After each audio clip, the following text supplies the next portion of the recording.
마태복음 27장 1절로 10절까지 말씀입니다. 좀 긴 말씀이지만 우리에게 주신 말씀이니까 다 함께 한 절씩 교독하도록 하겠습니다. 제가 먼저 1절 말씀 봉독합니다. 새벽에 모든 대제사장과 백성의 장로들이 예수를 죽이려고 함께 의논하고 결박하여 끌고 가서 총독 빌라도에게 넘겨주니라. 그때 예수를 판 유다가 그의 정죄됨을 보고 스스로 뉘우쳐 그 은 30을 대제사장들과 장로들에게 도로 갖다 주며 이르되 내가 무지한 죄를 팔고 죄를 범하였도다 하니 그들이 이르되 그것이 우리에게 무슨 상관이냐 내가 당하라 하거늘 유다가 은을 성소에 던져 넣고 물러가서 스스로 목매어 죽은지라.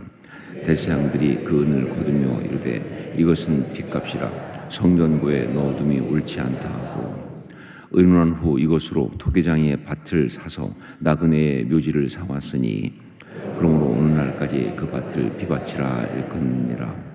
이에 선지자 예레미야를 통하여 하신 말씀이 이루어졌나니 일렀으되 그들이 그 가격 매겨진 자 곧 이스라엘 자손 중에서 가격 매긴 자의 가격 곧 은 30을 가지고 토기장의 밭값으로 주었으니 이는 주께서 내게 명하신 바와 같으니라 하였더라. 아멘. 2025년 고난주간 특별 새벽기도에 시작되었습니다. 매번 고난주간 특별 새벽기도를 하면서 너무 좋은데 그런데 너무 고난스럽습니다. 특히 일주일 동안 말씀을 전해야 되는 제 입장에서는 상당히 스트레스가 많다. 그래서 어떤 면에서 고난주간 특세가 있어서 저한테 이 주간은 고난주간이다 이렇게 말할 수도 있습니다. 하지만 너무 기대가 됩니다. 정말 몇 년 동안 모르겠어요. 여러분들은 모르겠지만 저는 고난주간 특세 말씀을 전하면서 매번 정말 저에게 주시는 놀라운 메시지들을 매일매일 주셨어요. 이번 고난주간도 그렇게 주실 줄 믿습니다. 이번에 그 고난주간을 맞으면서 어떤 말씀을 주실까 이렇게 묵상하는 가운데 성령께서 주신 것은 정금같이 나오리라 였습니다. 정금같이 나오리라. 매일매일 이 고난주간 이 말씀을 통해서 정금같이 나오리라 하는 주제로 말씀을 주실 것이다 라고 하는 감동을 주셨어요. 여러분 인생에서도 그렇고 신앙에서도 그렇고 정말 중요한 요소, 정말 중요한 순간이 있다고 한다면 그게 바로 고난당할 때입니다. 고난입니다. 좋을 때는 사실 큰 문제가 없어요. 잘 나갈 때는 아무런 어떤 것이 사실은 인생의 큰 어려움이 어떤 변수가 되지 못합니다. 정말 중요한 요소, 중요한 순간이 있다면 그건 고난당할 때, 고난이 있을 때입니다. 누구도 원하지 않고 할 수만 있으면 자신한테는 없었으면 좋겠다라고 그렇게 여기지만 그러나 누구도 예외가 될 수 없는 그런 것이 바로 고난이에요. 여기서 누가 예외가 되겠습니까? 누가 여기서 자유로울 수 있냐 그 말이에요. 자, 그런데 바로 그 고난을 어떻게 하는가에 따라서 우리의 인생의 성공과 실패가 결정되기 때문에 그래서 이 고난이라고 하는 요소는 우리 인생의 정말 중요한 요소고 고난의 때는 우리 삶의 가장 중요한 순간이라고 볼 수가 있어요. 자, 이런 이 삶의 고난 누가 줍니까? 이 고난은 어디에서 온 것인가? 성경을 통해서 볼 때 먼저 확실하게 말할 수 있는 것은 사단 마귀가 주는 것이다. 이 고난은 사단 마귀가 주는 것입니다. 사단 마귀가 우리를 고통스럽게 하고 무너뜨리려고 우리에게 고난을 주는 것입니다. 이것이 바로 욥기 고난의 책이죠. 그 고난의 책 욥기에 아주 분명하게 나와 있잖아요. 고난은 사단 마귀가 준다 하는 것이죠. 자, 그런데 욥기를 보면 이 고난의 책 욥기를 보면 또 하나 분명히 나와 있는 게 뭐냐? 고난은 사단 마귀가 주는 것인데 그런데 그것이 그냥 주는 것이 아니라 하나님이 허락하셔야 준다는 거예요. 하나님이 허락하지 않으시면 마귀도 사탄도 마음 놓고 고난을 주지 못합니다. 그냥 자기 마음대로 그냥 마귀가 사단이 막 고난을 주는 것이 아니라 하나님께 허락을 받고 하나님이 허락하셔야 그래야 고난을 줄 수 있다는 게 욥기에 나와 있는 분명한 사실이에요. 그러므로 이렇게 말할 수 있습니다. 우리에게 있는 고난은 사단 마귀와 하나님의 공동 작품이다 하는 것입니다. 여러분, 고난이라는 것이 얼마나 힘들고 당하는 사람한테는 정말 얼마나 어려운 것인 줄 아는데 거기에 작품이란 말을 붙인다는 것이 너무 부적절하다 생각하시는 것, 예, 저도 이해하고 저도 고민 많습니다. 그런데 굳이 이 표현을 쓴 것은 바로 고난이 사단 마귀와 하나님이 의도를 가지고 주는 것이라는 것을 말하려고. 작품이 그게 작품이잖아요. 그냥 주는 게 아니라 사단 마귀와 그리고 하나님이 의도를 가지고 주는 것이라는 것을 말하려고 제가 작품이라는 표현을 쓴 거예요. 예, 하나님의 허락하에 사단 마귀가 우리에게 고난을 주는데 거기에 의도가 있어요. 그런데 각각 의도가 너무 달라요. 사단 마귀의 의도가 다르고 하나님의 의도가 다르다 그 말입니다. 사단 마귀는 어떤 의도냐? 우리를 무너뜨리려고 고난을 주는 겁니다. 이 무너뜨린다는 표현을 기억하셔야 돼요. 괴롭히려고 아니요, 무너뜨리려고. 우리를 고통스럽게 아니요, 우리를 갖다가 파괴하려고. 그래서 이 고난을 주는 거예요. 우리가 무너져야, 우리가 파괴될 때 그때 하나님 마음이 아프시거든요. 사단 마귀의 분명한 어떤 그런 이 존재 이유 혹은 job description 이렇게 말할 수 있죠. 그런 것은 뭐냐면 하나님을 대적하는 거잖아요. 하나님을 대적하는 자들이기 때문에 하나님을 대적하는 방법으로 하나님이 사랑하시는 우리를 갖다가 무너뜨리는 거예요. 우리를 파괴하는 거예요. 그러면 하나님 마음이 아프시거든요. 다른 거로는 하나님을 대적할 수가 없어요. 하나님이시기 때문에 다른 걸로 하나님 대적할 수가 없어요. 그냥 하나님 사랑하신 우리를 갖다가 무너뜨리는 거로만 하나님을 대적할 수 있거든요. 그래서 그렇게 하는 것이다. 이게 사단 마귀가 고난을 주는 이유예요. 그러나 하나님은 아니시죠. 하나님이 우리에게 고난을 허락하신 이유는 우리를 아름답게 하시려고 하는 거예요. 하나님 우리에게 고난을 허락하시는 이유는 우리를 아름답게, 진정으로 우리를 축복하시려고. 사실 솔직히 이 부분에서 저도 개인적으로 상당히 좀 유감이 많습니다. 저도 하나님께 많이 말씀드렸어요. 하나님 그냥 곱게 축복하시면 안 될까요? 그냥 고난 없이 그냥 저를 아름답게 하시면 안 될까요? 그러나 목회하면서 또 인생을 신앙 가운데 살아오면서 또 성경을 보면서 제가 확실하게 말하는 건 고난 없이 아름다운 사람은 없어요. 이 땅 가운데 어떤 인간도 고난 없이 아름다운 사람은 없어요. 고난을 통과하지 않은 축복은 없습니다. 그 어떤 어려움을 통과하지 않고 축복이 있을 수가 없어요. 어떤 종류든 얼만큼이든 간에 그렇습니다. 고난을 통과해야 진정한 축복이 우리한테 주어져요. 고난을 통과해야 그 사람은 아름다워진다. 그래서 이렇게 하시는 거예요. 하나님의 의도는, 고난을 허락하시는 하나님의 의도는 우리를 아름답게 하시려고, 우리를 진정으로 축복하시려고 그렇게 하는 것이다. 그래서 고난의 책 욥기에서 이런 하나님의 마음을 너무 잘 알고 있는 참된 신앙인, 참된 하나님의 사람 욥은요, 욥기 23장 10절에 그러나 내가 가는 길을 그가 아시나니 그가 나를 단련하신 후에는 내가 순금같이 되어 나오리라, 이렇게 고백하고 선포하고 있는 거예요. 그러나 내가 가는 길을 그가 아시나니 그가 나를 단련하신 후에는 내가 순금같이 되어 나오리라. 그러니까 신앙인은 누가 진짜 신앙인이냐? 딱 단도직입적으로 이렇게 말할 수 있어요. 신앙인은 누가 진짜 신앙인이냐? 고난의 순간에 마귀의 의도대로 무너지고 망가지는 것이 아니라 하나님의 뜻대로 그 고난을 이기고 정금같이 나오는 사람, 그게 진짜 신앙이에요. 예, 단순합니다. 분명합니다. 고난의 순간에 마귀의 의도대로 무너지고 망가지는 것이 아니라 하나님의 뜻대로 그 고난을 이기고 정금같이 나오는 사람, 그게 신앙이에요. 개역 개정 성경에서는 순금같이 되어 나오리라 이렇게 번역을 했어요. 그런데 저는 그것보다는 그 이전 개역 성경에서 정금같이 나오리라가 훨씬 더 좋고 맞다고 생각합니다.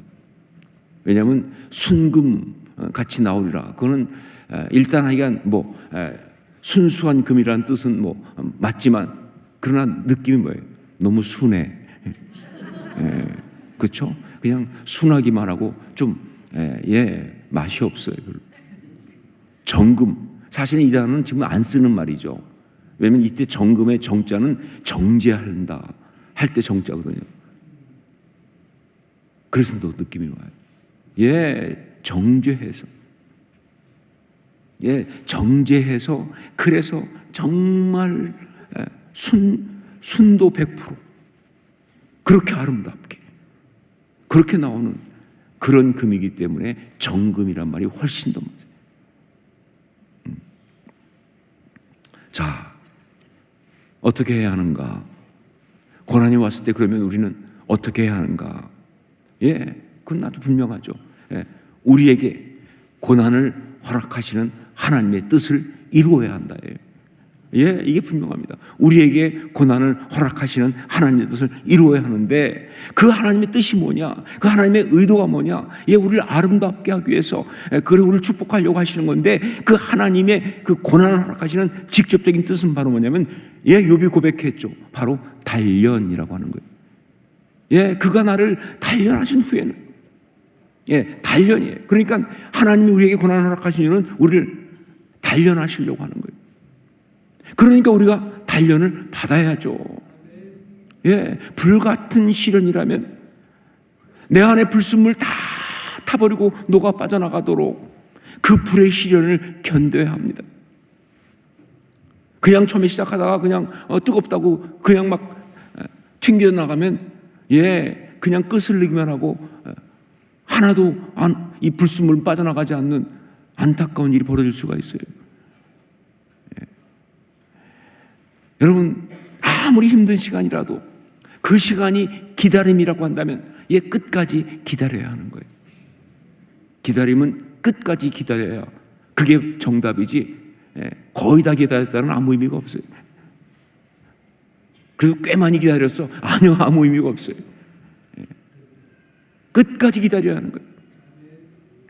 하나님이 나를 두들겨서 막 그렇게 대장장이 하는 것처럼 그렇게 나를 만드시는 것이라면 금에 다 맞아야 합니다. 금에 다 맞아야 돼요. 이게 바로 단련받는 거예요. 여하튼 그것이 무엇이든지 간에 피하면 안 됩니다.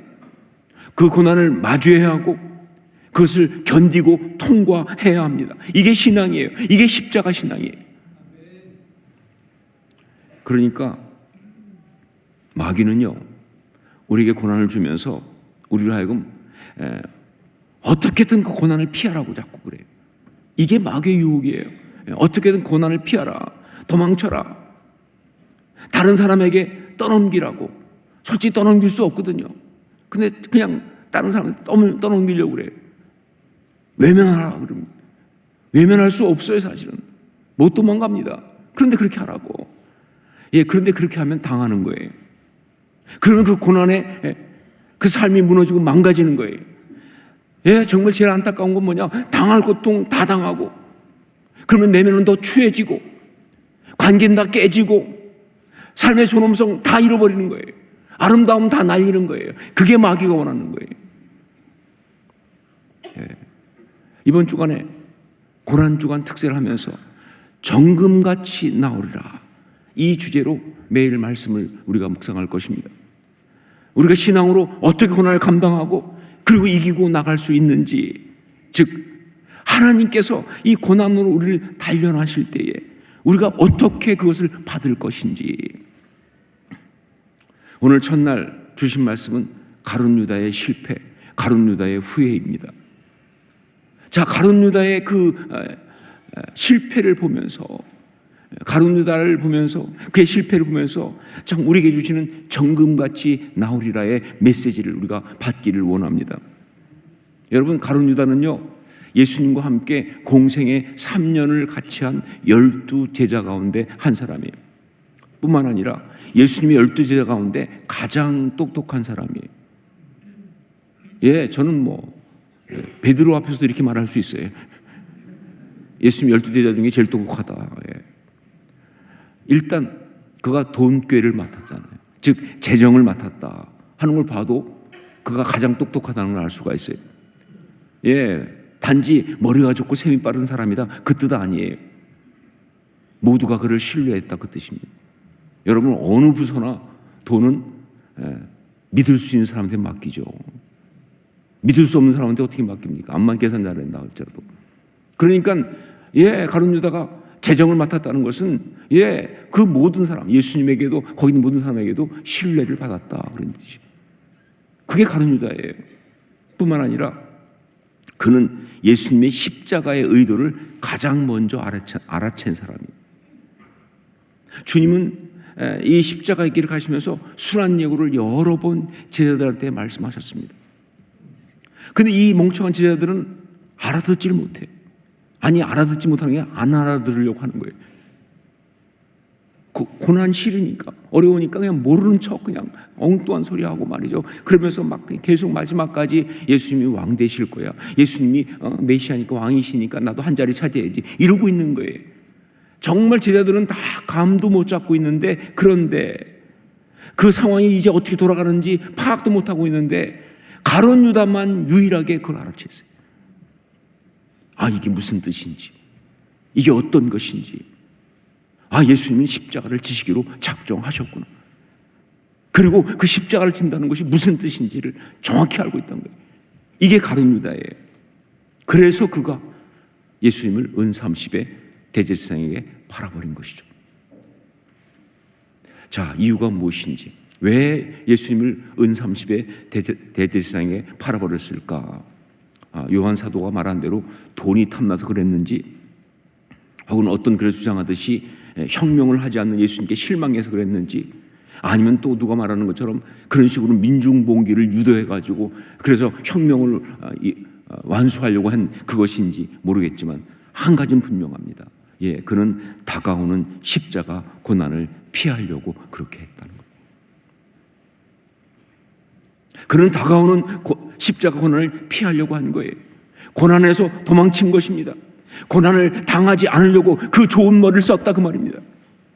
다 잃어버리기 전에 챙길 것이라도 챙기자, 건질 것을 건지고 그리고 빠지자, 이런 거 아니겠어요?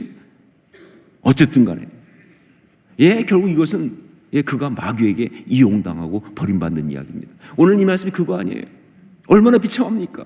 마귀에게 이용당하고 버림받는, 그야말로 그 인생이 철저하게 망가지고 무너지는, 마귀가 가장 원하는 대로 되어버리는. 왜? 고난을 피하려고 했으니까.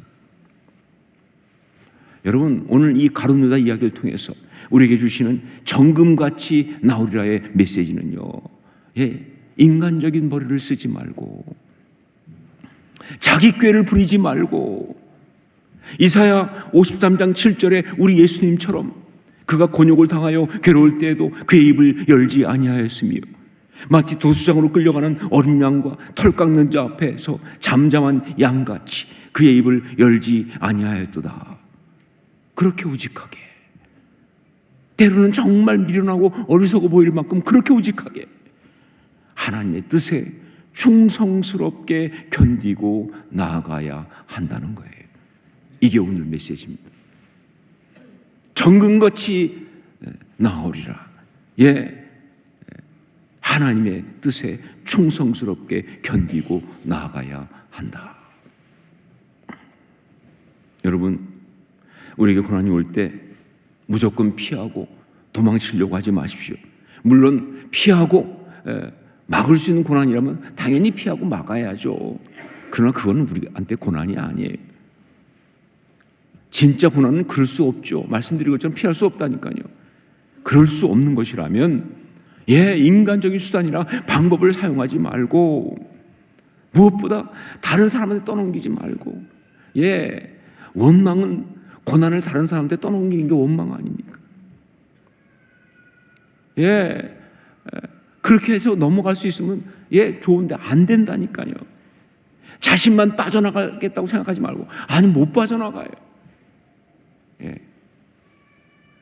하나님의 뜻 가운데 우직하게 충성스럽게 견디고 나가야 합니다. 그러면 우리가 정금같이 나올 줄로 믿습니다. 이게 십자가 신앙이에요. 이게 십자가 신앙이에요. 오늘 메시지는 바로 이것입니다.